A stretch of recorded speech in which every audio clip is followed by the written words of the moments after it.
Allez, maintenant qu'on a défini le process d'utilisation de Power BI, on peut passer à la pratique.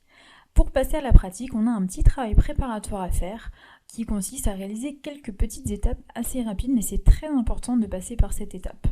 Donc avant de commencer, d'abord, faites un recensement des différentes sources de données dont vous souhaitez disposer. C'est quelque chose qui est facile dans notre cas puisqu'on n'a qu'une seule source, mais c'est important de mapper un peu toutes les sources de données dont on dispose. Ensuite, vous allez pouvoir définir précisément le besoin du tableau de bord. Vous allez vous demander à quel phénomène vous souhaitez extraire des informations. En l'occurrence, ici, sur la problématique de mes lieux de tournage dans Paris, je souhaite répondre à 4 questions. D'abord, combien de tournages ont lieu sur Paris? Ensuite, où est-ce qu'ils ont lieu exactement dans Paris? Quand est-ce qu'ils ont lieu, au niveau de quelle période de l'année? Et puis finalement, quel film, quel réalisateur tourne le plus de films à Paris?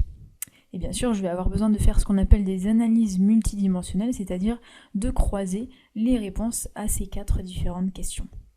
Ça, c'est la première étape, j'ai défini mon besoin en surface. Maintenant, je vais plonger un peu dans le détail et je vais décliner ces questions en mesures, en calculs que je vais pouvoir ensuite définir et mettre en forme. Par exemple, pour la première question, je vais définir le nombre de tournages, je vais définir l'évolution de ce nombre de tournages en fonction du temps. Également, je vais pouvoir calculer pour chacun des tournages la durée de ces tournages. Pour la question de la géographie, j'ai choisi de représenter la répartition géographique des tournages et de rajouter un détail par arrondissement. Ce qui signifie qu'au niveau de mes données, je vais devoir disposer de l'arrondissement dans lequel a lieu chacun des tournages. Troisième question, la temporalité. Je vais vouloir représenter les durées de tournage en fonction des mois. C'est l'information que je souhaite visualiser pour répondre à cette question de la temporalité. Et enfin, pour le qui, j'ai choisi de m'intéresser aux réalisateurs qui tournent le plus à Paris, donc j'ai choisi de représenter un top 10. Maintenant que j'ai tout ça, je vais pouvoir structurer mon tableau de bord, donc je vais reprendre les éléments, les calculs, les mesures que j'ai écrits en jaune, et je vais les placer dans mon tableau de bord. Donc j'ai choisi de mettre en haut à gauche le nombre de tournages total, un filtre sur le côté au niveau des arrondissements et des années. Le plus important, les tournages par géographie. Donc c'est la question du où. Je vais le placer dans ce bloc ici. Il faut savoir que en général, on structure son tableau de bord pour que les informations les plus importantes soient en haut à gauche et les moins importantes en bas à droite. Le regard a l'habitude de balayer une page sous forme un peu de Z, ça ce sont des techniques journalistiques, ce qui fait que on a tendance à porter le regard sur le haut à gauche, puis ensuite à descendre dans les différents niveaux de granularité pour finir en bas à droite. Et donc c'est pour ça que j'ai mon information clé ici, les informations un peu secondaires sur ce côté qui seront plutôt des filtres, puis j'ai choisi de représenter d'abord l'évolution, la géographie de mes tournages, et ensuite l'évolution du nombre de tournages en fonction du temps, la durée des tournages selon les mois, et puis mon top 10 des réalisateurs. Là, j'ai structuré mon tableau de bord, j'ai aussi induit un sens de lecture, puis en suivant ces règles journalistiques dont je vous parlais. Donc j'ai structuré et j'ai aussi hiérarchisé mon tableau de bord. Puisque c'est hiérarchisé, donc on peut leur attribuer une importance plus ou moins forte, et donc je vais pouvoir, dernière étape, choisir les visuels qui correspondront à chacune des informations que j'ai besoin de représenter. Donc pour le nombre de tournages total, je vais choisir une carte toute simple. Les filtres se seront appliqués sur mes arrondissements et mes années. Ma répartition géographique, évidemment, se fera sur une carte. L'évolution du nombre de tournages en fonction du temps, ce sera un petit graphe linéaire.